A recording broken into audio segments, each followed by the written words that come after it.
सीमा हैदर को लेकर बहुत बड़ी जानकारी सामने आई है। सीमा और सचिन नेपाल के जिस होटल में रुके थे, उस होटल में सचिन ने अपना फर्जी नाम बताया था और फर्जी नाम के आधार पर ही उसने होटल में बुकिंग भी कराई थी। और जिस होटल में सचिन और सीमा रुके थे, उसके मालिक का दावा तो ये सामने आ गया कि सचिन ने अपना नाम शिवांक बताया था। तो बहुत बड़ी खबर आप तक पहुंचा रहे हैं। देखिए किस तरह से एक के बाद एक बड़े खुलासे हुए हैं। शिवांक नाम से बुकिंग का दावा यहां पर किया गया है, यानी कि सचिन ने अपना नाम सही नहीं बताया, फर्जी नाम, झूठा नाम उसने रजिस्टर में दर्ज करवाया। और इससे पहले सीमा से भी लगातार कई सवालों की फहरिस्त यहां पर थी, जिसकी पूछताछ यहां पर की गई, लेकिन कई सवाल ऐसे रहे जिनके जवाब वो ठीक ढंग से नहीं दे पाई। और इसके बाद अब जिस तरीके से एक एक परत खुलती जा रही है, कई नई जानकारियां निकलकर सामने आ रही हैं। और अब ये जानकारी निकलकर सामने आ रही है कि नेपाल में जिस होटल में रुके थे सचिन और सीमा, वहां पर सचिन ने अपना नाम शिवांक बताया था, ना कि सचिन। लेकिन सवाल अब ये उठता है कि क्या सचिन के पास भी फर्जी पासपोर्ट है? क्योंकि नेपाल में जब आप जाते हैं और वहां आपको होटल चाहिए तो बिना पासपोर्ट के, वहां आप आधार कार्ड नहीं दिखा सकते, आपको पासपोर्ट दिखाना होगा और पासपोर्ट के आधार पर ही वहां होटल की बुकिंग होगी।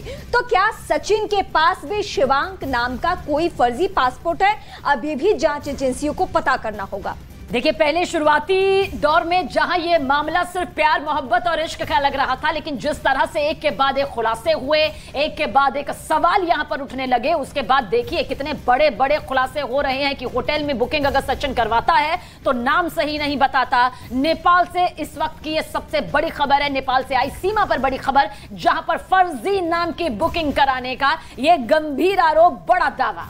साल 2019 में इस प्यार की शुरुआत हुई थी पबजी खेलते हुए, और सीमा का प्यार उसे कई सीमाओं को पार करते हुए सीधे भारत ले आता है। लेकिन भारत आने से पहले नेपाल में भी दोनों एक दूसरे से एक हफ्ते तक मिले, एक होटल में रुके। और न्यूज 18 इंडिया पर जुड़े हैं उसी होटल के मालिक जिस होटल में सीमा और सचिन रुके हुए थे, और दावा है कि इसी होटल के कमरे में सचिन ने सीमा से शादी भी की थी।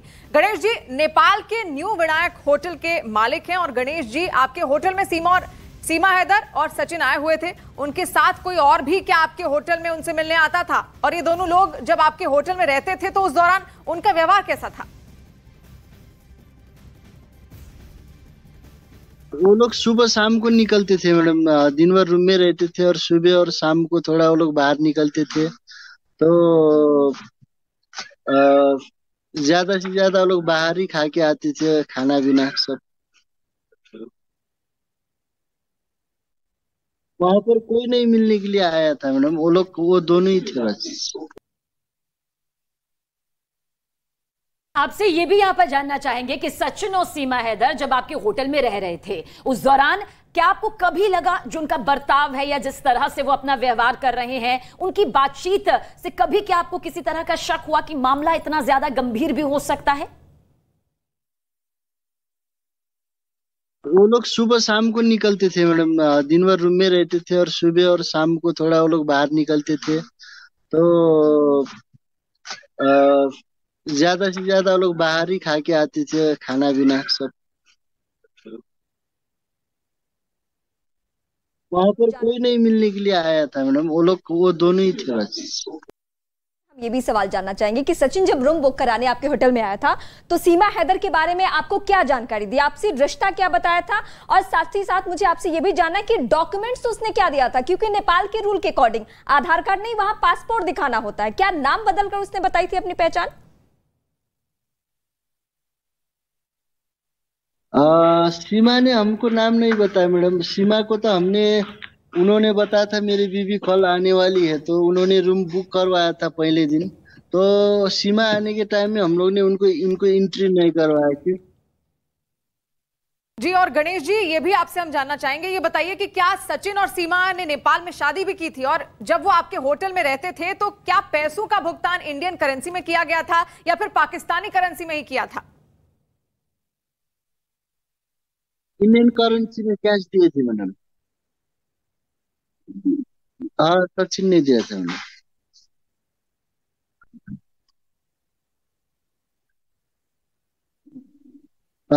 शादी तो पशुपतिनाथ मंदिर में शायद हुई थी, और ये हमको भी उतना आइडिया नहीं है। मैंने जो वीडियो दिखा था, जो उन्होंने सिंदूर डाले थे, वो सिंदूर यहाँ जो हमारा ये रूम का था मैडम।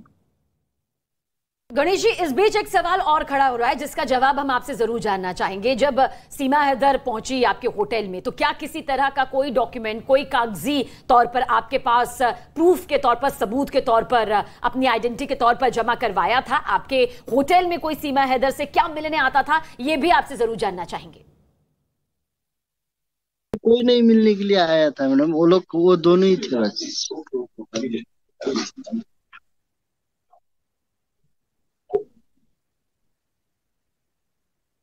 डॉक्यूमेंट हमारे पास कुछ नहीं किया था मैडम। वो लोग, हम लोग जो, जब इंडियन टूरिस्ट लोग घूमने के लिए आते हैं तो हम लोग वो लोग का डॉक्यूमेंट कुछ नहीं रखते, बस उनका नाम नाम लेते और वो कहाँ से आया उतना ही लिखते।